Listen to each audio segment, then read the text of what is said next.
whether it's the Olympics or anywhere else. I mean, the money is always in the dope. It's never in the solution. And that's why the solution is always behind, right? We're always trying to catch up. Testing is always trying to catch up.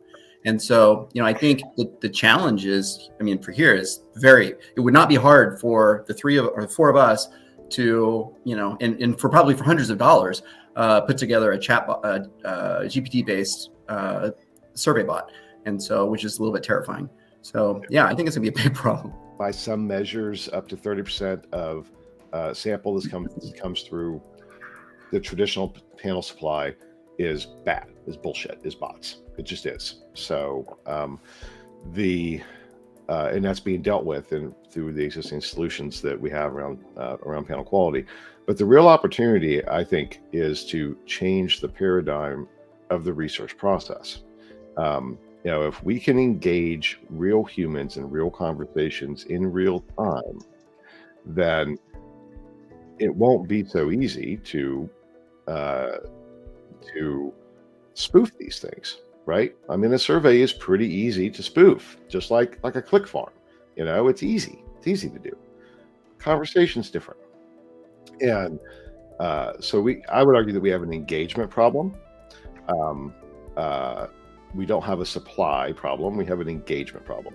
If we can engage in a better experience with respondents, that's more holistic, that's more iterative, that is more natural, then that will go far towards addressing these types of issues. There's a kind of interesting case study we were working with Epic Games, I think, and we talked about an interesting way of like in-game, just changing the survey from being a survey to being a conversational interface. And we have a model where we can say, like, instead of asking, fundamentally we're doing the same thing. We're still asking the questions, but the form factor, instead of being a survey form factor, let's say it's a conversational form factor, which is like a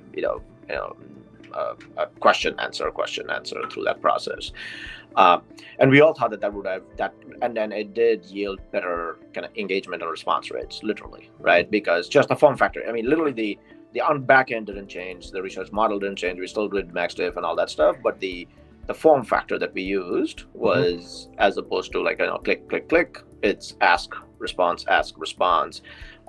and then that was a better clearly a better like a use case, as well as a better ultimately a better engagement model, without sacrificing the back end, literally. So that's where you kind of like get into all these arguments like, if you can sacrifice the back end, you don't do these, you don't have to do this. But a lot of times you cannot sacrifice the backend. Let's assume that. Let's say, let's not argue the hypothesis anymore. Like, you cannot sacrifice the backend. So what else can you do at that point? And then, so I think that having that engagement piece in there, and there are kind of innovations in terms of how you what different form factors you can use, because people are more used to doing that. Same thing with Jamin has done, like, with videos, like people are used to doing videos. So like, it may not have worked 10 years ago, honestly. People were not as comfortable with taking selfies and posting it online, and Instagram wasn't there, obviously, but today it's clearly like, it's there.